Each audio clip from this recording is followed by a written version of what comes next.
Olá, meu nome é Evandro Tomazoni, seja bem-vindo ao meu canal. Hoje estamos aqui mais uma vez, para falar sobre saúde, beleza, terapias alternativas. Tenho o prazer de ter aqui hoje comigo uma nutricionista altamente conceituada, uma pessoa que eu já conheço no trabalho, tem desenvolvido um trabalho bonito dentro da área da nutrição, Letícia Bordim. Logo ela se apresentará mais sobre isso. E hoje nós falaremos aqui no canal então sobre a importância da alimentação dentro dos tratamentos estéticos, que eu considero um dos assuntos assim mais importantes dentro dos resultados que as pessoas alcançam.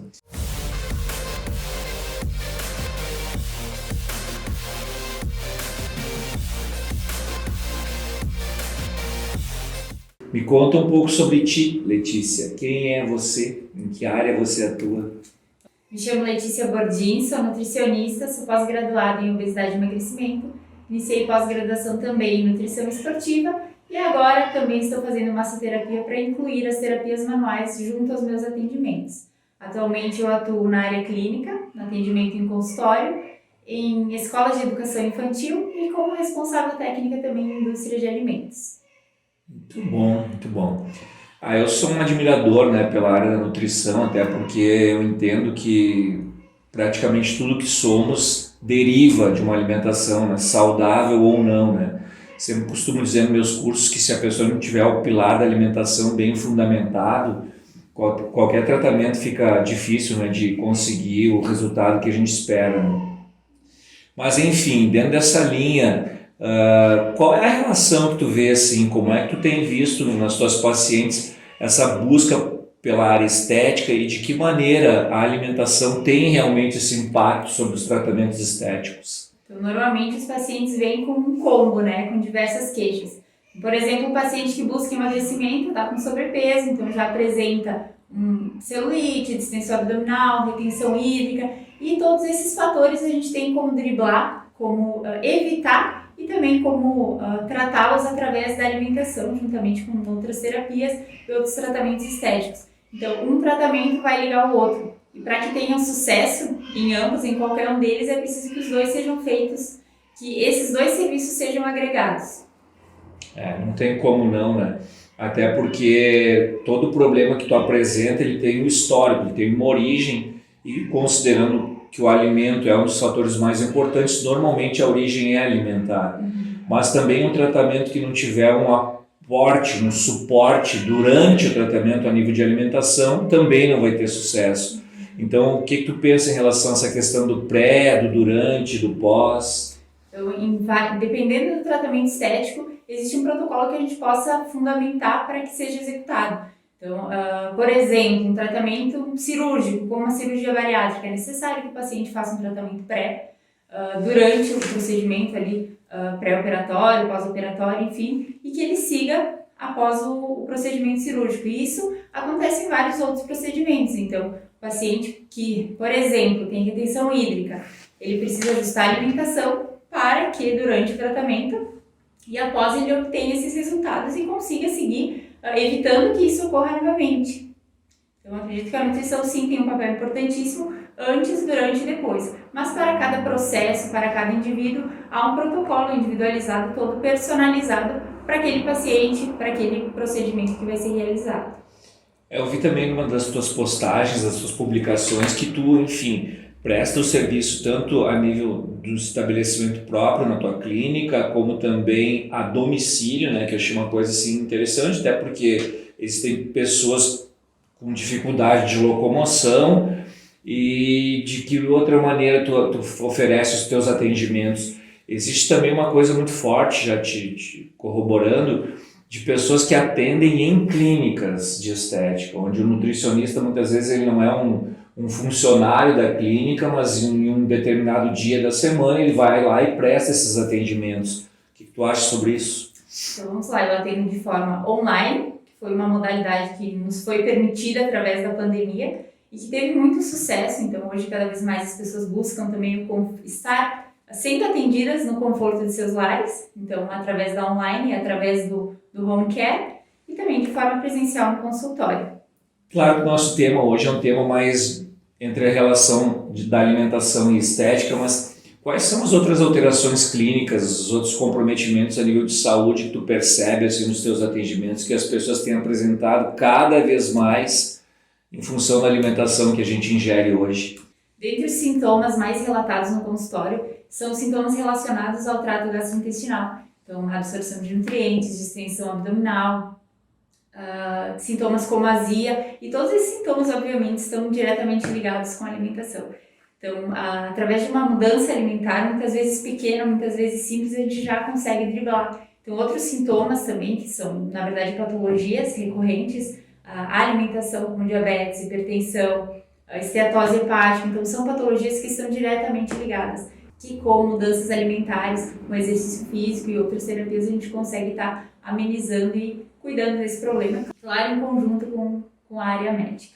Bom, dentro dessas questões que tu citou, né, dessas patologias ou enfim alterações que as pessoas apresentam, o número de mulheres principalmente que apresentam constipação, né, é gigante, né?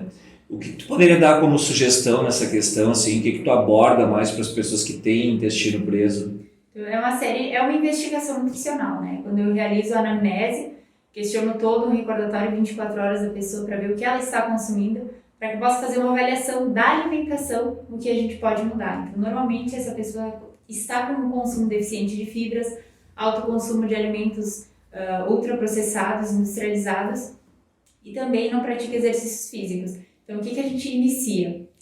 Questionando também o consumo hídrico, que é importantíssimo. Então, avalia a questão alimentar, investiga o consumo hídrico, vê se também não há alguma outra patologia, o uso de algum medicamento que possa também estar interferindo na questão intestinal. E aí a gente vê qual é o melhor protocolo. Então, a gente aumenta a quantidade de fibras, vê certinho qual vai ser o consumo hídrico ideal e investiga se há alguma outra patologia, alguma questão de má absorção nutricional, desbiose, alguma questão intestinal relacionada a essa queixa. Eu, dentro de um dos métodos que eu utilizo para redução de gordura localizada, a gente trabalha muito essa questão do reequilíbrio, né, do aumento da motricidade dos cólons intestinais, porque onde não existe esse fluxo normalizado, né, de uma vez ao dia, no máximo a cada 2, 3 dias a pessoa poder evacuar, tu vai ter pessoas ali com distensão abdominal, pessoas com problema de pele, problema de intoxicação, problemas de saciedade, né? Problemas até de humor em função da serotonina, né? Então a gente sabe que o intestino ele tem uma necessidade, uma função muito importante no processo de equilíbrio estético e também o moral, né? Muito bom. Tu falou sobre industrialização dos alimentos, né? Como tu tem visto hoje em dia as pessoas cada vez mais consumindo produtos industrializados, né? Produtos que foram feitos na verdade justamente para isso, para que nós nos mantenhamos pessoas fiéis ao consumo deles, né? O abandono ou distanciamento cada vez maior, a alimentação de base, que é a alimentação mais tradicional, mais pré-histórica até.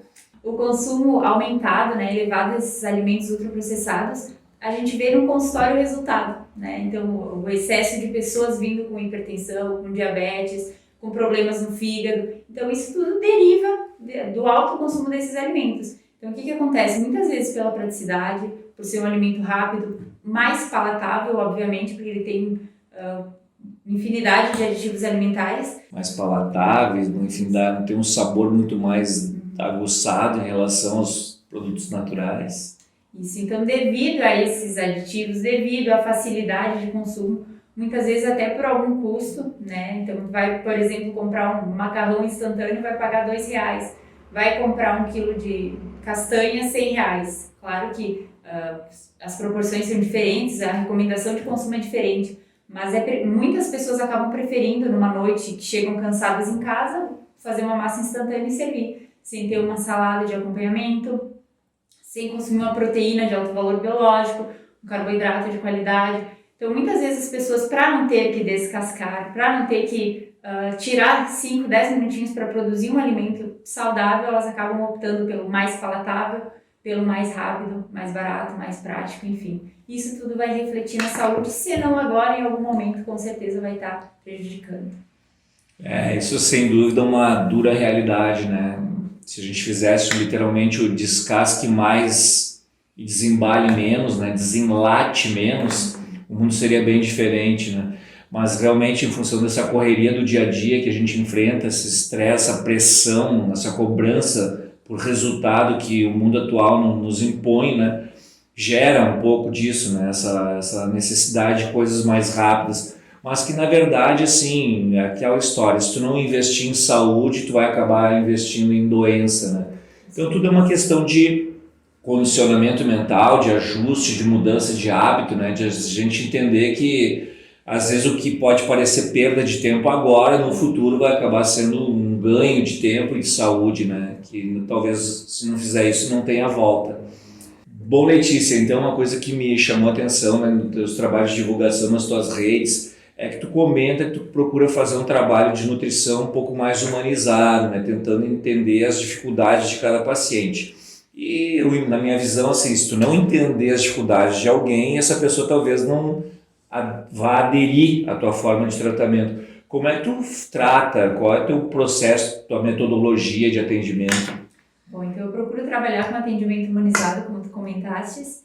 O atendimento visa sempre olho no olho. Eu acabo não utilizando de nenhum artifício eletrônico. Eu gosto de olhar no olho daquele paciente e verificar, sentir naquele paciente o que ele realmente está precisando. Entender os seus medos, respeitar suas aversões. Não adianta eu querer impor algo que esse paciente não gosta, que esse paciente não vai conseguir seguir. Então, entender a realidade do paciente, linkar com a necessidade e com o objetivo.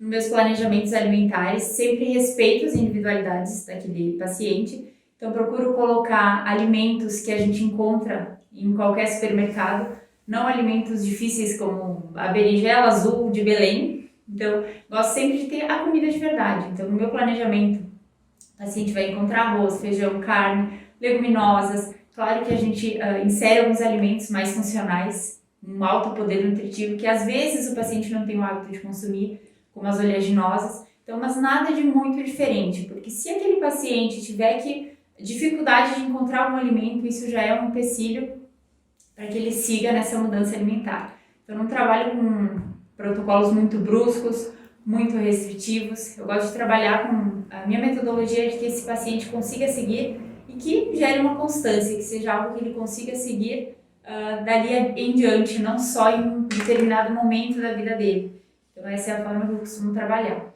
E de uma forma com uma nutrição, não digo flexível, porque alguns pacientes têm algumas patologias, a gente precisa sim selecionar alguns alimentos, né? Mas uma nutrição que tenha espaço para todos os alimentos, né? Que esse paciente também possa ter um momento de confraternização com a família, um momento de confraternização com os amigos, sem sentir aquele peso, aquela culpa. Que ele melhore a relação dele com os alimentos.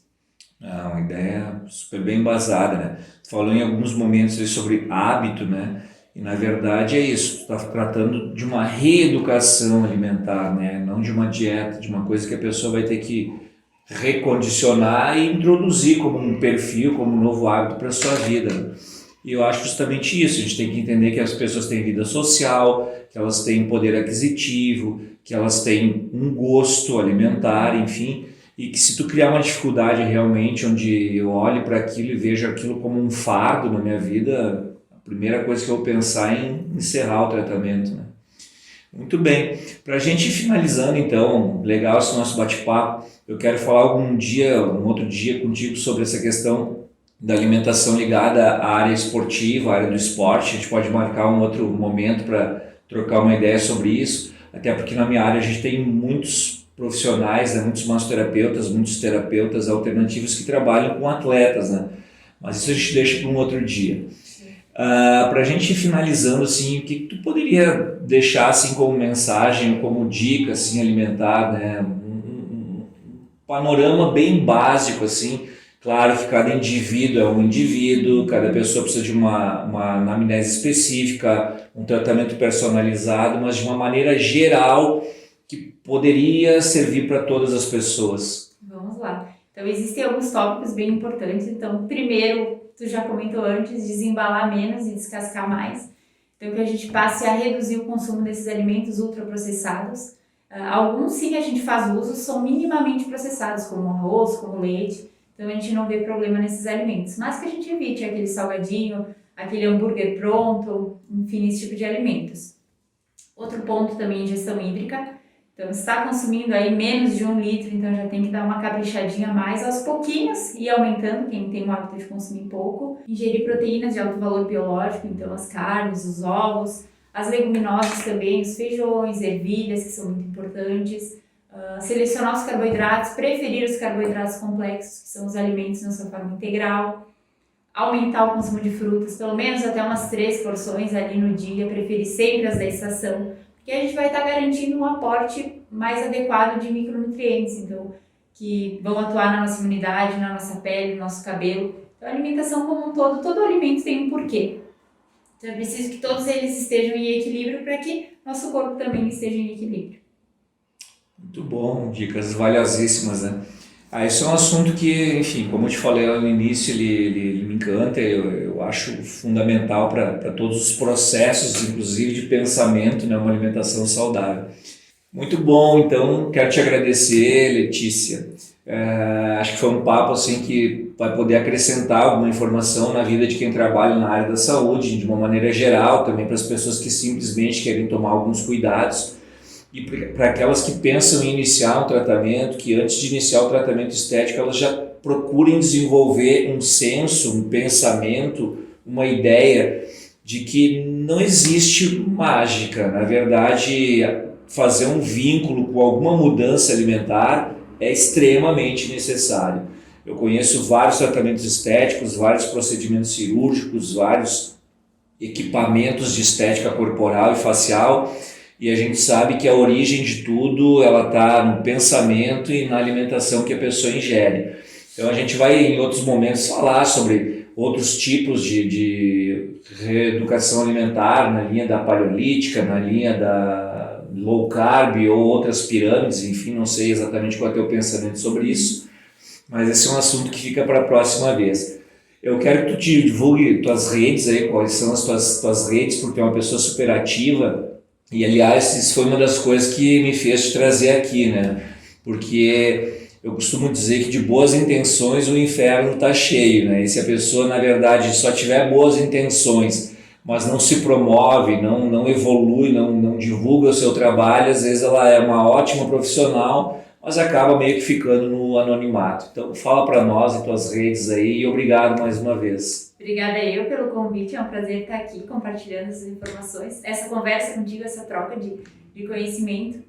Para quem quiser me acompanhar nas redes sociais, meu Instagram é @nutricionista da vida real. Então lá, além de todos os dados sobre minhas consultas, atendimentos, eu sempre procuro, embora a nutrição seja algo individualizado, há muitas dicas, há muitas receitas, orientações que eu sempre estou passando por lá através dos stories ou das minhas publicações. Então, quem quiser acompanhar, saber um pouquinho mais sobre o meu trabalho, segue lá no Instagram. Muito bom. Então, ficamos por aqui e nos vemos no próximo vídeo.